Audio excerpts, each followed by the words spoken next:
Wait, do we have any people on the football team here? Dude, went to the game on Saturday. You did? Oh, yeah. That was fun to It go wasn't a to. good situation.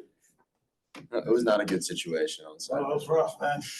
Worst case is, my friend, he's from the other school. Barry's good. Yeah. Barry's really good. Yeah. They were quick, man, and it was just, They're top 25, no doubt. do the QB? What number are you? I'm 32. 32, all right. You don't have to go again. I'm looking at this. Let me know what's a good week to go back, that way I can take Right, a I'll photo let because you that's what know. what's up. Not homecoming. Not either. this season.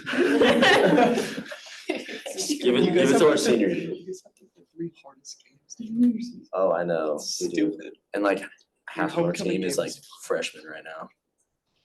And your homecoming. They're top 5. Yeah, you'll have to work that game. You'll be on the sideline. To-do list stuff, right? So study, check, right? You guys need to make sure you guys do that. Paper. The paper, someone already sent it to me. You're the only person who reminded me to make it up. So now there's an assignment posted on Brightspace, so you guys can submit it there. So you, no? Whoever sent it to me, thank you, because I forgot about the paper. So thank you. The link is up. So we're good on that side. Then the homework assignments. The homework was due today, right? I think I graded like 20 of them last night. So I think the main one that I got you guys, or like that I saw was coming up.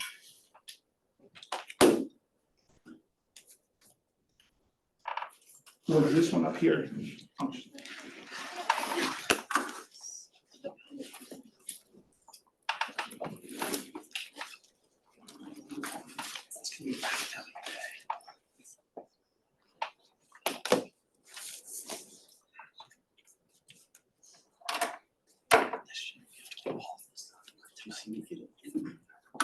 I can't say I went to the game this week.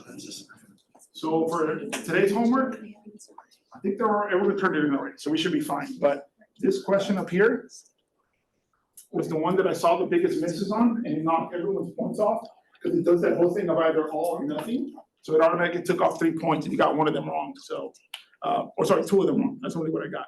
So for this one, I want you guys to go over it, right? And remember, you have your phases like this, and this is part of the interface part, and it's broken down into 3 parts, right? So we have your G1 is the first one, then it's your G2, and in the middle of these 2 is where the S phase happens, right?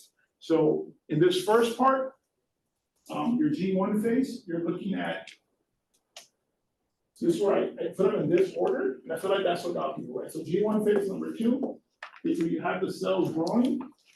But I was trying to get you guys to be the big clue there is that technically on this part, we only have, like I say, we're doing the X and Y chromosome, right? You only have the X and you only have the Y. Right, like you have 1 copy of those at that point. After you go through the G1, you enter the S phase. And in the S phase, that's where you have the big thing going on there, which is your DNA synthesis, right? DNA synthesis. So it means that here's where you're taking your time duplicating all the DNA to get you into the G2 phase. At this point, now you have 2 copies of your, let's say, because you have your little centromere, that's your X chromosome, right? And then you have your little copy of your Y chromosome. At this point, now you have 2 copies, right? So that's why it's like unduplicated DNA, duplicated DNA, yeah? The other stuff is cell growth. It's happening in all 3 phases, of this. And then that's the way that I would guide myself, like in the midterm. I would use that kind of, those keywords, look at the chromosome number, and also look at just this phase, the fact that you have DNA synthesis. Yeah? All right. Then, what's the other one? I think for the most part, that was the biggest one I saw in the homework. I'm gonna finish grading the last 5 today. I'll release your points. Everyone got the point for the question, so that should always be a 1. And the other one is In case you mix this one up and you got two of them wrong, it should say 1 point. It'll be like you got one right, you got two wrong. If not, let me know, and then I'll update your points. Like send me an email, screenshot it for me.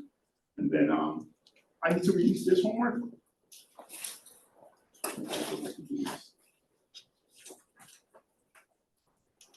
All right, so for you guys, I need to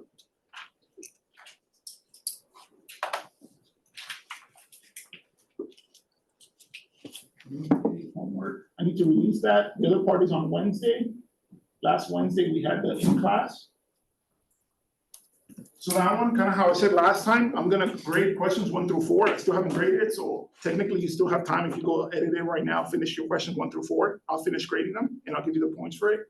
Do not do question number 5. I'll make a chart of that myself and I'll share it with the class. Yeah, which is like the APE sites for the ribosomes. Yeah. I'll do a quick graph.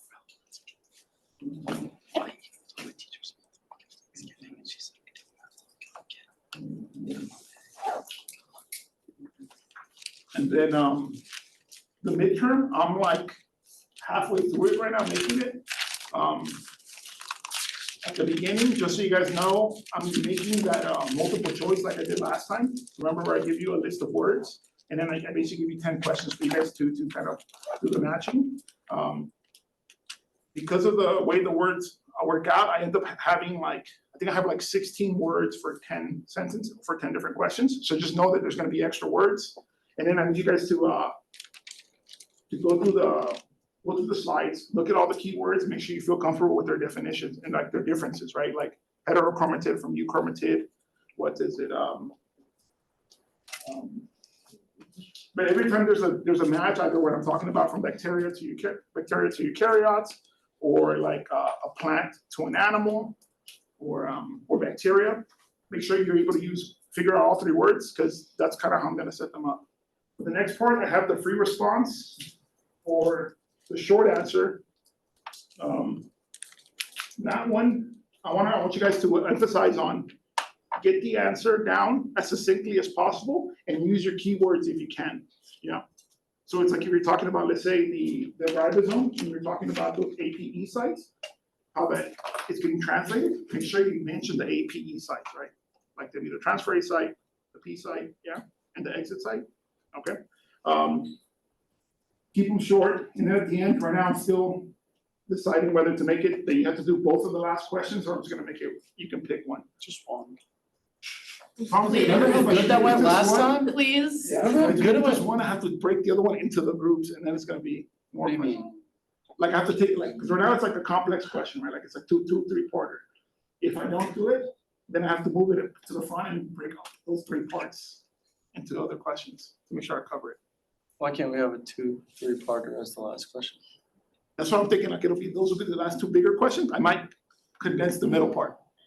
So right now I only have 1 middle part of the short answers because I made it a complex. I don't know. I'm trying to figure it out tonight. So yeah, so it's gonna be good. I'm excited. I was looking at you guys' homework questions, and I'm like, I should have used some of you guys' stuff. Like your stuff is good. So I threw it up here in case you want to talk about it today. Because you guys had some pretty tough questions. I think you guys would have enjoyed. So for review sessions, where do you guys want to start? We can either go with these questions here, the ones I have on top, the ones that we have posted on this site, or I could do the first maybe 10 minutes where I can just answer you guys' questions right now if anybody has on the spot stuff we need to go over. Okay, everybody on this? Yeah? We're good on this? All right, some nods. So no other questions, nothing like, hey, dude, I want you to go over this exactly? No? All right, cool. Yeah. The like CDK and cyclins. Okay, that's the one? Yeah. That's a good question. That's one of my favorites. All right, so for that one.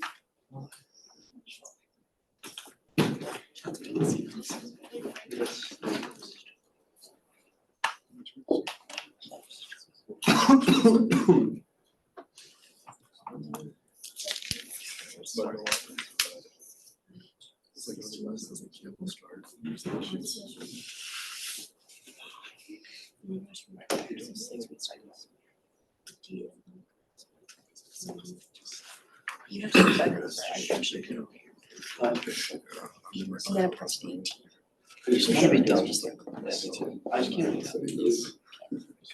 Dude, from that one. It's like 66. It's like 9 day. Alright, so I say this is the best slide to kind of talk about that one. So when we're talking about how you're gonna control progress for cell division, right? So basically, you're gonna have, your cyclin is the controlling molecule, which is this guy right here, right? The main one we're gonna talk about is gonna be that, this one transitioning during that mitosis phase. So it's a positive signal telling the cell that that it should go forward and divide.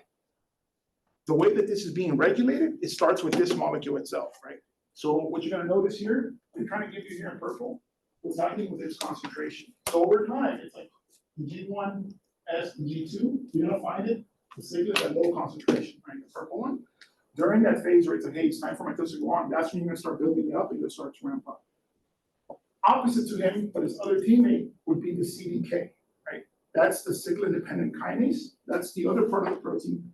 That's the one that, because it's a kinase, it puts phosphorylation marks on the next set of targets, the ones that actually go do the job, right? So these guys up here, these two are basically just the ones that are sending out the alarm to the other proteins to tell them, hey, go do this other thing. Yeah. So the way we're gonna regulate this is by controlling the levels of the cyclin.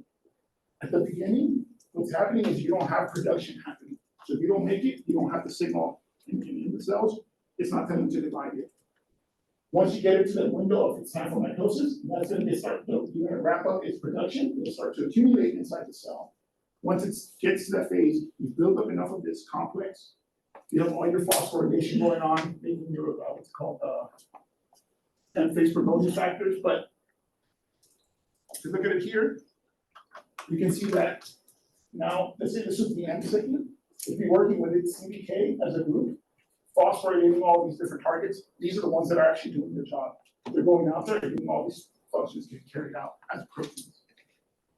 At the end of mitosis, you build it up, cyclin M, it's doing its job.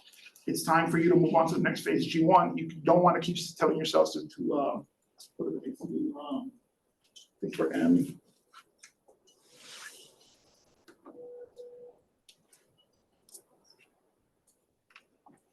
To be worried about your chromosome attachment and things during the middle of your cell cycle. So what you're gonna do is you can actually just degrade cyclin itself, right? So you're gonna get rid of that part of the protein.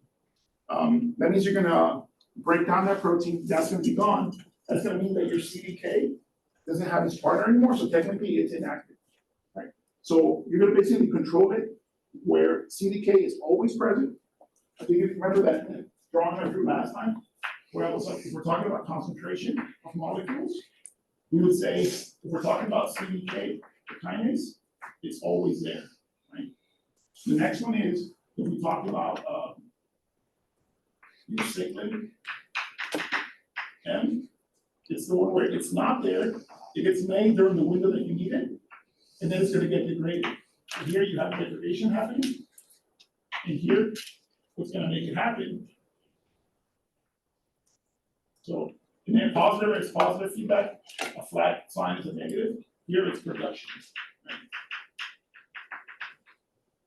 So you control when you make it, and you control when you kill it off. At this point, these two basically add up.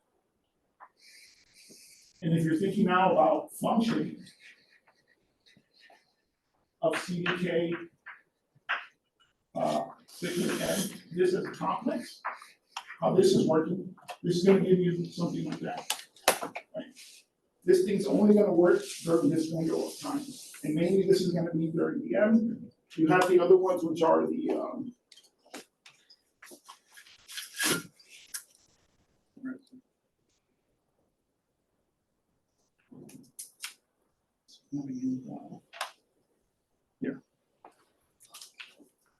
So here you can see the different cyclins. You can kind of see they build up during different times. There's your G1 to S, your S, and your M cyclin. Yeah? Does that make sense? Yeah. All right, cool. Yes, sir. Can you do a quick over how so I know CDK doesn't like produce the phosphate, but what is like the process of the phosphates in like attaching them?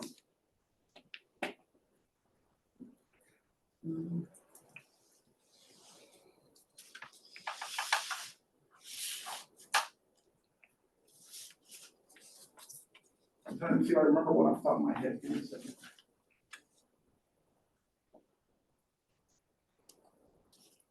So for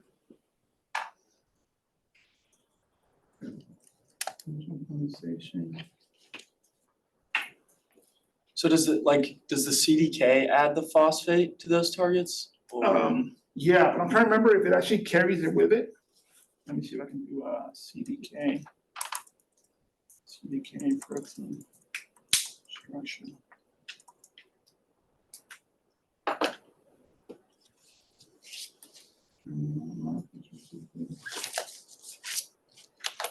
Yeah, okay.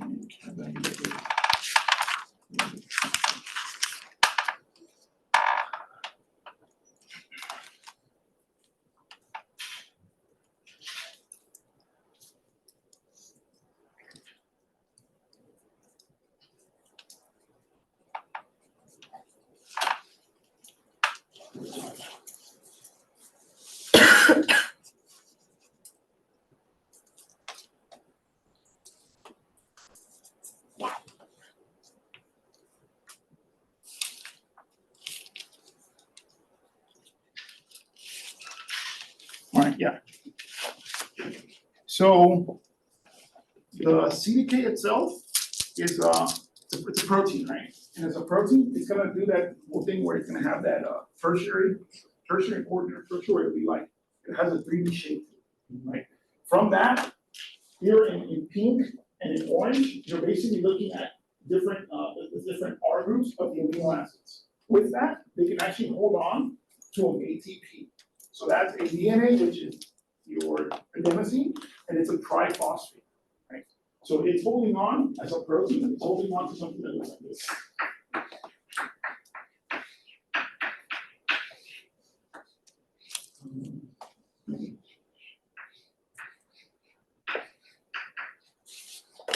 Right, so that's your ATP, and you have this here, right? Imagine I'm the protein, I'm basically holding on to it like this. It then goes, finds another protein, and it uses your serines, I think it's your tryptophans, which have I think they have OH groups. I forgot how many acids, guys. They meant something like this. You guys remember? I forgot.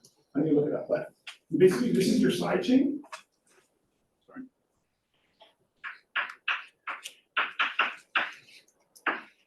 So this should be an S or a T amino acid. This should be the R group, and this should be on the second protein that you want to phosphorylate. This then brings, the first protein brings in this molecule, and basically, it does a linkage where it cuts it here, and it uses the OH groups here. Sorry, the O. It uses this to attach itself to this chain here. I think it does a dehydration reaction, throws out water, and then it dilutes the phosphate group, and this one gets basically cut off. And now, you have your new protein that has a phosphorylation line. Yeah? Yeah. Makes sense? Yeah, thank you. All right.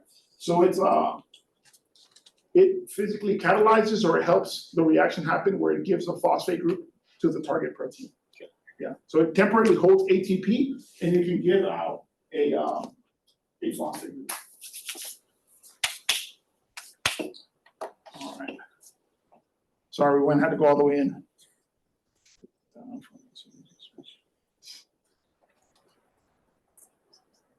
But then, I don't know, did you want to get into the next part of it, of how phosphorylation works on the protein that it phosphorylates or no? Sure. So that one, it's the phosphorylation mark, right? So now we're not looking at the CDK anymore, we're looking at the protein that it got hit.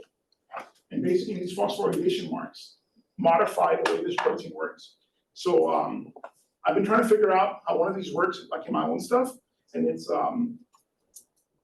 so far what they found is like, you have your amino acid, it has a certain charge, you bring in a phosphate group, it has all this negativity, it changes the charge of that domain, right? When it does that, it changes what proteins this thing can interact with.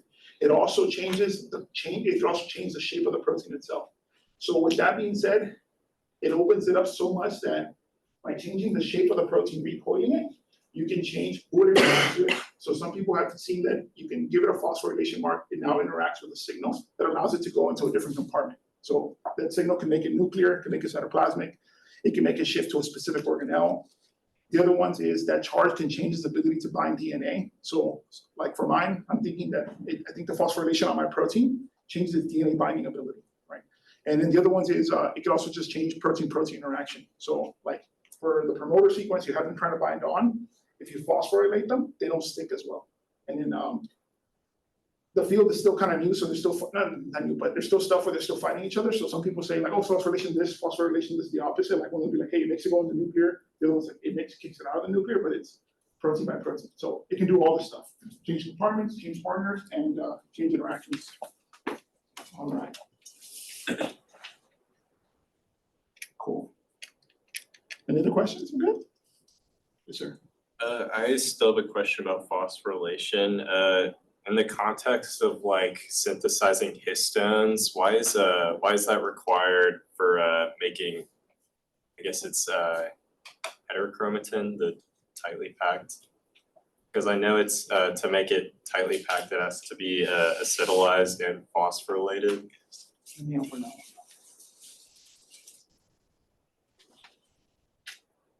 That was, This is going back to like pioneering factors. yeah. So yeah, I believe you said it backwards, right? So here,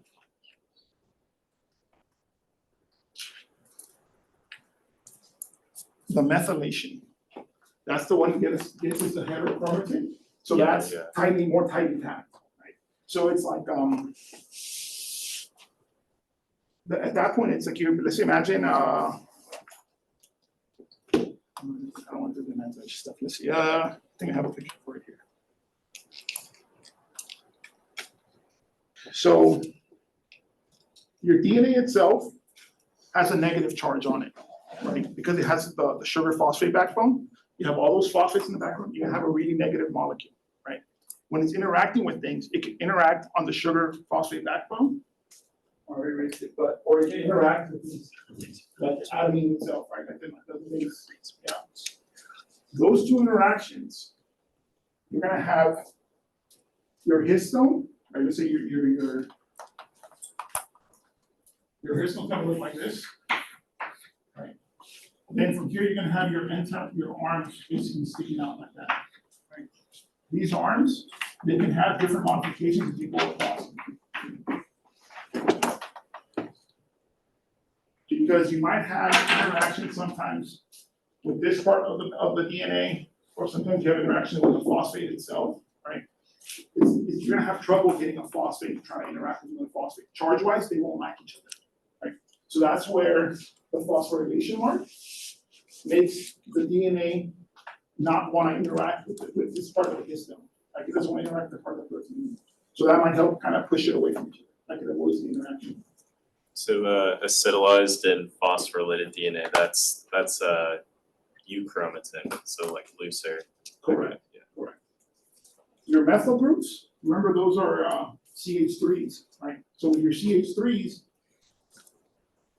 that one, stick to this simple version where it says methylation gets you to do the heterochromatin, but in reality, there is, like when we zoom in, there's multiple amino acids along this part of the tail that can be methylated. In some cases, it'll be one methyl group, two methyl groups, or three methyl groups. Based on how many you have, it either helps the interaction or sometimes blocks it off. So it's so if we were working in that field where we're at and we were doing this, we would talk about each one has a specific job. In some cases it helps, sometimes it doesn't, but I think it's because we don't know what they're interacting with this or with this. But for the midterm, just know that if we're talking about methylation, that's gonna give us the heterochromatin, and you're gonna have compact DNA, so super tight, right? So we want this to be happening. The opposite is, if acetylation or your phosphorylation happens, I want you to think that these two things are blocking the histone from interacting with the DNA, and you're gonna kick it off. Yeah. Here's my drawing. I didn't bring it with me, but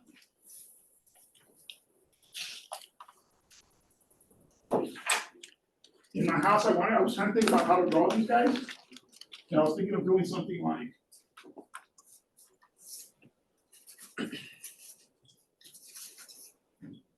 this is how we remember. So here's the histone, right? This is your amino acid chain. In here, we can have, what do you say, K, S, okay, K, S. Right, so these Ks represent the lysines. These can get acetylated or methylated, right? And then your serine is the one you get phosphorylated.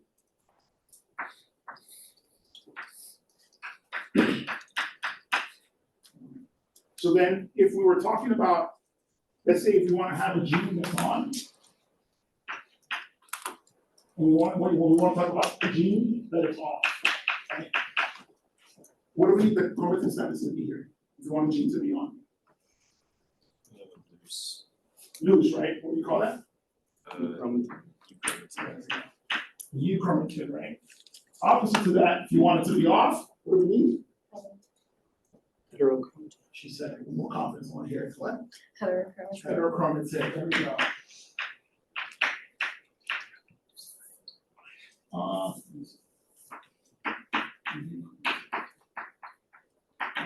So in that case, the gene to be off, we need a heterochromatin, and then we're gonna think about what's the modifications you expect to find on that histone to get that DNA to be tight, right? And that means that there, we need methylation to be present. Right, that's gonna help us, and we don't want acetylation, right? So there better not be an acetylation mark, and we don't want a phosphorylation mark. Opposite to that, if we want the gene to be on, right, you want the DNA to get kicked off that histone. That's where your protein's gonna get, your histone's gonna get modified. You're gonna put your phosphorylation there, and we're gonna have your methyl groups there. But again, we don't want your methylation to be present. And just like this, remember the one, my favorite, I said it 1,000 times, right? When we're thinking about acetylation, right? Those two complexes we talked about. For this one, it was acetyltransferase. Histone acetyltransferase. So basically, this adds the acetylation, right? And then the opposite is histone deacetylase complex, which is your HDAC, and this takes it away.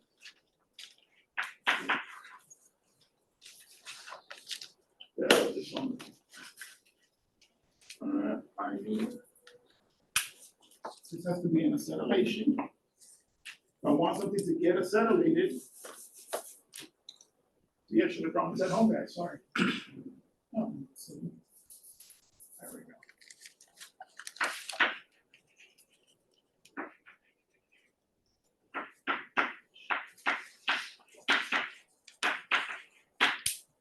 All right, so one more time. So we want the genes on. It has an acetyl group. Your HDAC will help take it off. Now you have your histone without it. If your gene is off and you want to turn it on, you recruit your histone acetyltransferase, it'll add an acetyl group, and it'll help turn the gene on. This one's my favorite. This one's the one I want you guys to feel comfortable with. But just how this is a reversible thing, right? Where I can move a gene from on and off state. You can do the same thing with a kinase to make a phosphorylation happen, and you can use a phosphatase to kick it off, right?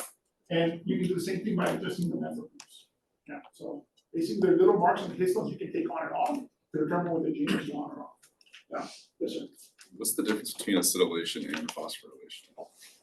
It's the functional groups. So the phosphorylation, remember, it's the phosphate group is like the P in the center. Yeah.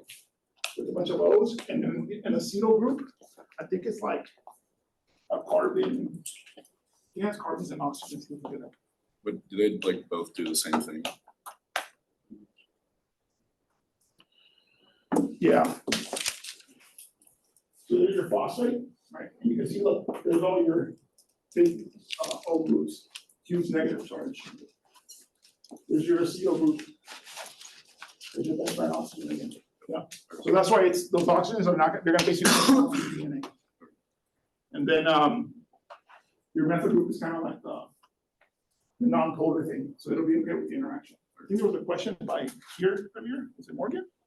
Yeah. Yeah.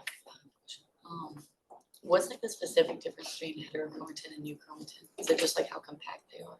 Yeah. So in the In the heterochromatid, I think it's like 6 levels of stuff coiled on, building coils on coils. But let me get a picture so I can show.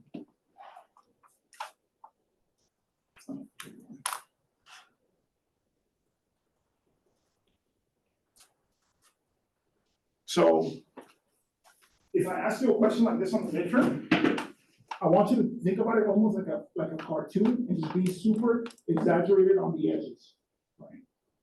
So for the euchromatin, when your gene is on, I want you to think you're almost working at this side of the scale, right? Like you have double-stranded DNA, you might have 1 or 2 histones somewhere in that area. But for the most part,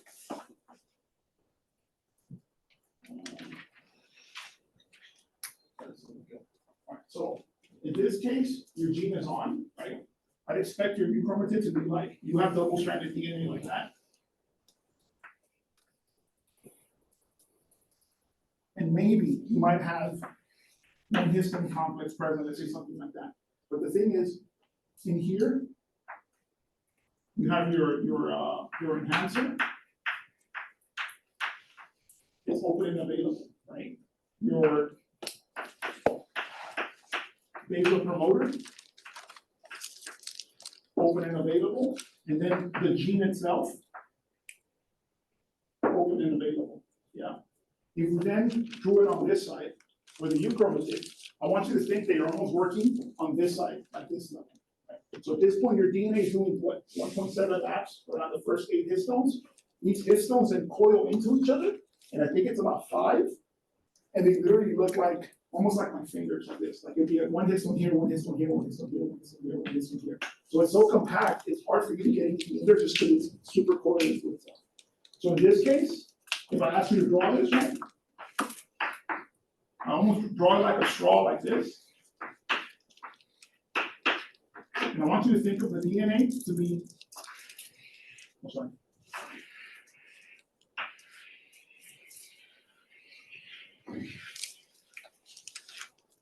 That's how basically your DNA is sitting. If I get in there trying to make it a little bit more artistic, like it was in my notes. We talked about these 3 things, right? Your enhancer will be blue. Let's say your basal promoter is green, and your gene is going to be yellow. You're finding your gene is stuck in here like this. Your basal promoter is stuck in a different part, and your pioneering, the enhancers are stuck in there like that. Right? So since it's all tucked in, grabbed onto the histone itself, this is where we can't get, transcription factor can't get to it, polymerase can't get to it. What's the only thing we can get in here? Heard it, no confidence. Pioneer factor. The pioneer factor, exactly.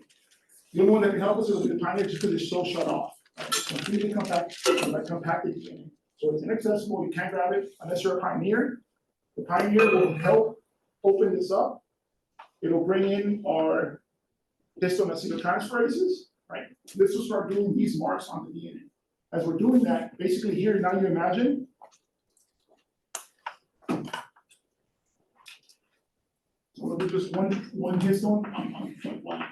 Just imagine we're zoomed into one of this, seeing what's going on to it. It would have its tail, and we have this hat showing up in there, and it starts putting these acetylation marks on it, like that, right? As you're getting the marks on that tail, what you're doing is you're basically kicking off the DNA around it. So now this is basically getting loosened up, and that's how we're going to free up the DNA to turn it into something like that. That make sense?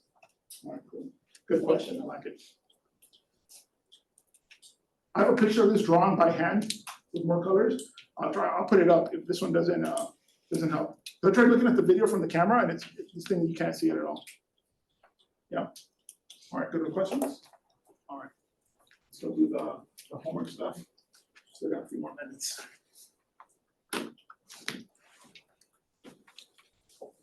All right, what do we need to know about the histones and their interactions? This. I feel super comfortable with this. I want to know all 3 marks from you guys. So I want to know acetylation, on or off, phosphorylation, on or off, or methylation. Basically know all 3, on or off. Either I can tell you, hey, you have this gene, what marks would you put on it to turn it on? or what marks would you take off to make sure it's on? The other one is if I ask a process of like going from a on state to an off state, the one that I more likely will ask is gonna be like the acetylation, and I want you guys to make sure you show these two words off in your answer, right? Be like, hey, your hats are gonna give you an acetylation, your deacetylates are gonna kick it out. And yeah, and then also make sure that you know that the marks are happening on the tail of the histone. The histone is a protein, so these are protein modifications, yeah? And the modification on the histone protein ends up having an effect in, it releases the DNA. You don't modify the DNA at all, right? It just lets it go. All right, what are the significance of the histone tails? Again, those are the ones that are gonna bear the marks that tell you either to have your DNA held tightly in place, or you're gonna release it and you basically make it accessible.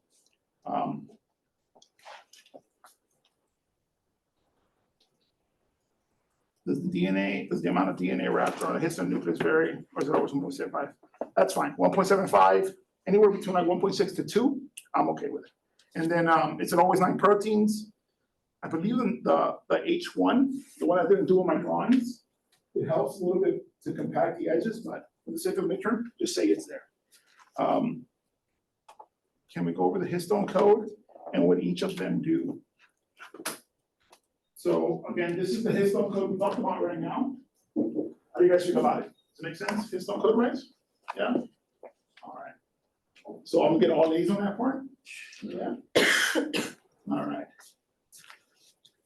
So the next part is some of the techniques I talk about: CHIP, single cell sequencing, and NCBI genes. No, you don't need to know those, you're good.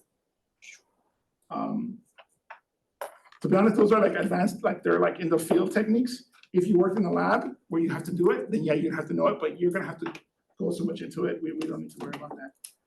Okay, can you go over enhancers and transcription factors? Yes, so this one, I wanted, let me modify this model just a little bit, just so I can have a little bit of space.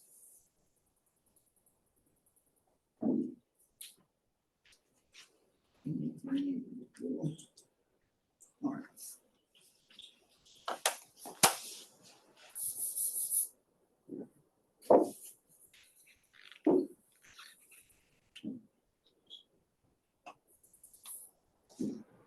So when we're talking about an enhancer,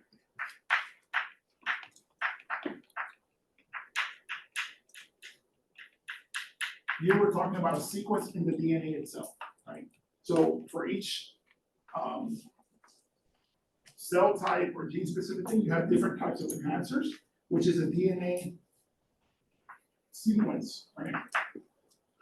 This DNA sequence for an enhancer is accompanied by this is a transcription factor, right?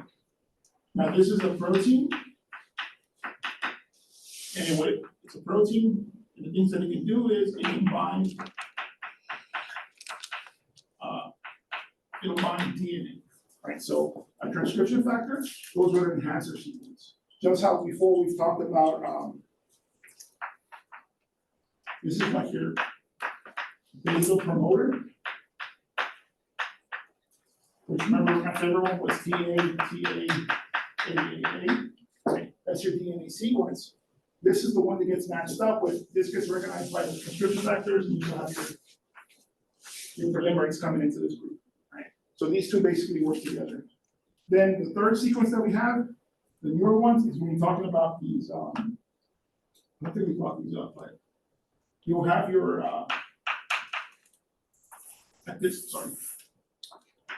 again, you have these pioneer factors. Again, it's a protein, and it can bind DNA, right? It goes, and it also has a sequence, I forget the name of these sequences. Well, we'll call it like pioneer sequence or something like that. So it has a specific sequence it likes. Your pioneer as a transcription factor can bind to that, you recognize that sequence. Your transcription factor, which is a protein, again, it has its own specific sequence. It likes to bind onto the DNA to find its target. Then you have your basal transcription factors and your polymerase. Go ahead and recognize the title boxes to get you the RNA to happen.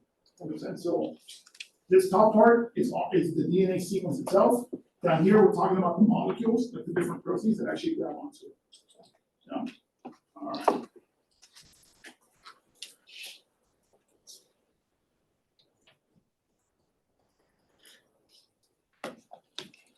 You won't need to know CRISPR-Cas9 for the test.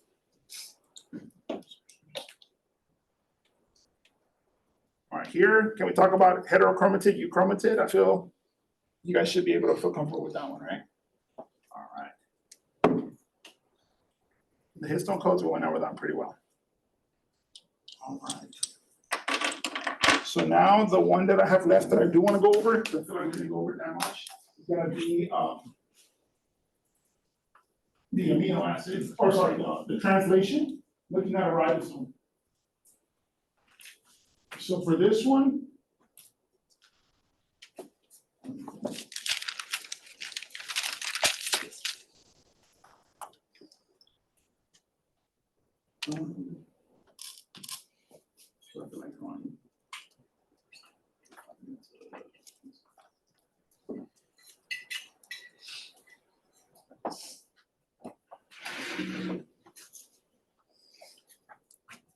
I'm gonna make you guys walk it, but I do it.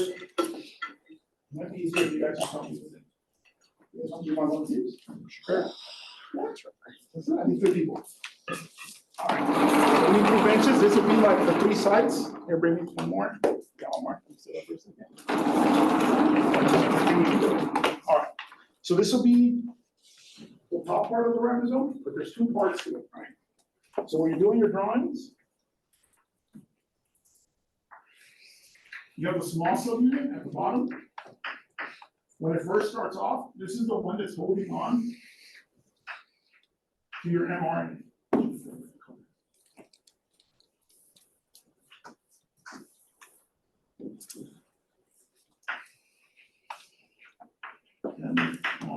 And like this, right? In here, we'll find that codon sequence, the one that gets everything started, which is your AUG. For that, we're going to get that first tRNA.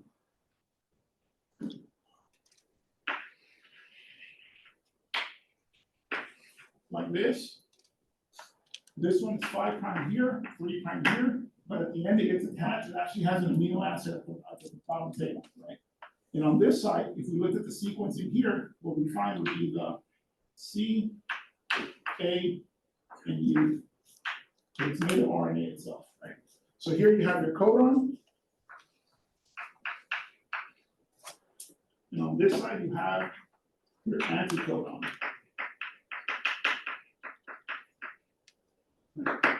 So this is where you're basically getting initiated with a small subunit. Then what's going to happen is the big subunit is going to come in, right? This big subunit, if we zoomed into it and what we looked at, or what we tried to find in here, we find 3 different pockets. Right? So this will be our first pocket here, second pocket, and a third pocket. This is your amino transferase, your peptide, and then your exit site.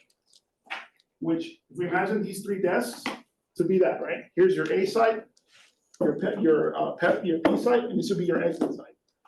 If we imagine that, we have a cable. No.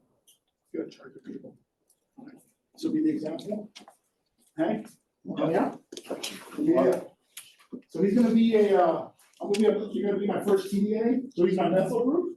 There you hold on to the front part of that. So that's the 5' site. This is the RNA, right?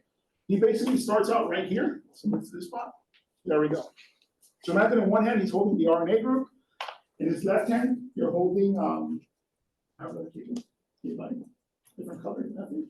Oh, yes. Let's see what you got. Perfect. Thank you, sir. Oh, I like it. That's your methyl group, and then this is your peptide chain, right? So with one hand, it would be here. It's the RNA side, and he has an anticodon matching up with the RNA. In his other hand, he has the peptide group, right? In the beginning, it gets made in pieces. So far, he only has a methyl group like that, And this technically, it's invisible, so hold it in your hand, it's gonna be like a little magic trick. You're gonna release it slowly for people, right? All right, so he's at the P side, right? At this point, we have our next TDNA. Okay. Come in, she then is gonna come into the A site.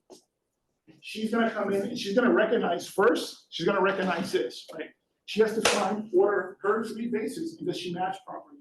If she matches, she then, on her other hand, which would be this top part of her tRNA, she brings in her amino acid, and that's where we'd have the chain growing like that, right? So now, he has the first amino acid, she has the second amino acid. You guys want to flip so they can see. But you know, you stay this way. Just like with the cube, okay? All right, let me see. Now you go back that way. She has to stay over there. There we go. I mixed it all up. Wait, this is how we were. Hold this one here, hold this one here. Now, see, there you go. So this bottom part, RNA, right? This, let's hold this a little higher. That's their protein, yeah? Who wants to be next? Do you want to be next? There we go, next. She's coming in, all right. So they always holding on to the DNA. Let me, before you move, here what's gonna happen is, he's still at the P site.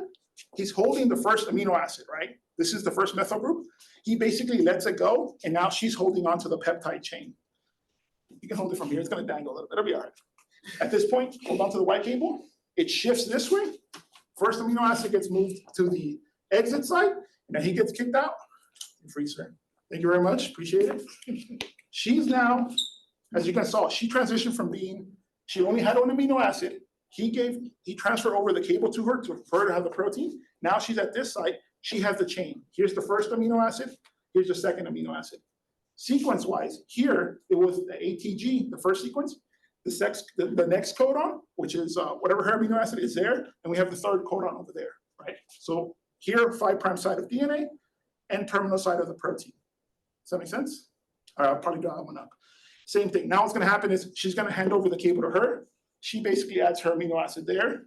Let's go. She's gonna let it go, and she's holding it for a second, right? They're still always holding the DNA, but now she has a chain. First amino acid, which is his, second, which is hers, and the third, which is now hers. And then Allison's jumping. She's my third one. Allison's a stop codon. She's like, it's done. So she shows up. She grabs onto the last part of the RNA, shifts back down. You get kicked out. Thank you for your service. And now, as a stop codon, the difference is that she actually doesn't have an amino acid chain or an amino acid group. So she has an OH group, but it doesn't let it link up anymore. At this point is where you get the thing to fall apart. So this chain doesn't get transferred anymore, and it basically gets kicked out. And now the protein's gone, right?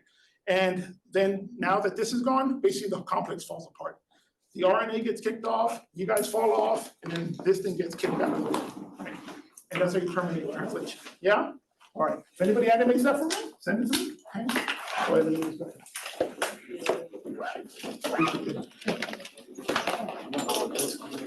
So, everyone feel good on one side? All right.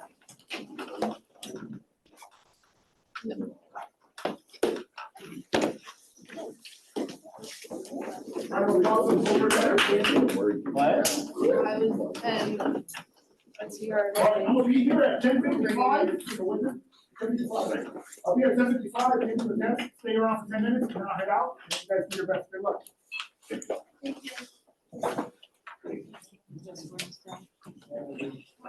Why you don't have a Because we have an exam Wednesday.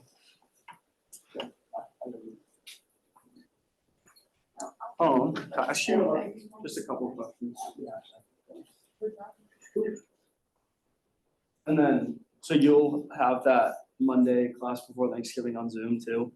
Yeah. So I might do that and go home a little earlier. See, so I'm from California, I was just supposed to be like. I know, no, I was like, there's like no one here from the West Coast. I was like, I'm glad you understand. Yeah, well, And my Tuesday teachers were like, we're canceling. So I was like, okay, so I only have my bio class and chem class on Monday. And then my chem teacher was like, you only have to turn something in and you can turn it in online. So I was like, all right, I'm gonna go home. I'm gonna go home early. Yeah, I was like, I might go on Friday. no, man, do it. Because I haven't been home yet. Um, Yeah, I tried doing it during that fall break thing, I pushed it the extra day. You're more drained than what. Really? Yeah.